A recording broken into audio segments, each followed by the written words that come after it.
He was born and raised in these Brooklyn streets, a man who, more than any other, came to symbolize a new American breed, the gangsters.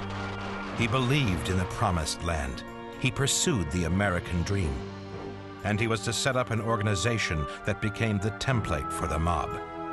He was Al Capone. Capone was not an immigrant, but his family had come from Naples. And like other children from immigrant homes, Capone soon found himself running with street gangs. All these gangs had junior divisions. Capone, at age 13, 14, he was a member of two gangs simultaneously. The 5 Point Juniors in Manhattan, and also the South Brooklyn Rippers in his own area of 4th Avenue and Garfield Place.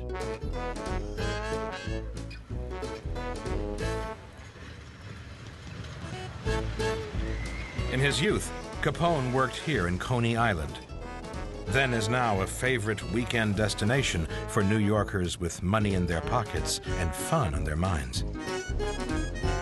Capone's job? Bouncer in a bar called the Hawthorne Inn. Capone's boss was a local hood with mafia connections, Frankie Yale. Acting the role of mentor and godfather, Yale took the young Capone under his wing. Al Capone was Frankie Yale's star student. Yet Capone was to make his name not in New York, but in a city 800 miles to the west, Chicago.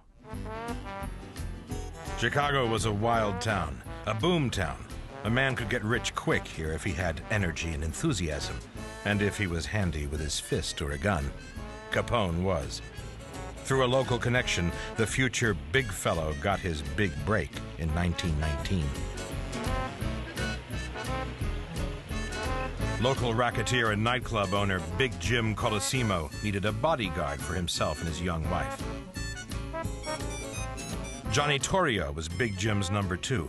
He knew Capone from New York and gave him the job. It was the start of a partnership that would change the shape of American organized crime. By the time he was 24 years old, Al Capone was the biggest name in gangland. By then, his face had been marked in a vicious brawl, and he had acquired the nickname by which he has gone down in history, Scarface. Capone became the first true gangland czar.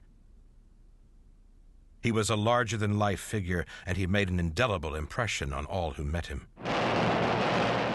And Hollywood came to love Capone. He had all the ingredients to make him an underworld star. Actor Rod Steiger played Capone in the first full-blown film biography of the mobster. In 1924, Torrio fell victim to a drive-by shooting. Badly wounded and badly shaken, he quit the rackets.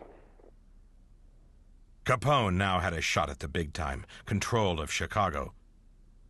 Like other gangsters, he had endured years of squalor, years of petty crime, years of mindless muscle. But unlike other gangsters, Capone had learned that honeyed words and greased palms could be just as effective as the blackjack and the gun. It's what made him special.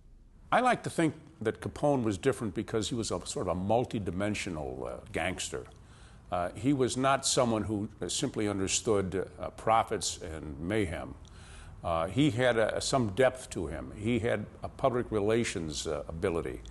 He was able to attract even editors and reporters to his cause, as he put it, delivering whiskey to a populace that desperately wanted whiskey and entertainment. So in many ways, he was a very astute business person. His instinct for public relations was the key to Capone's success.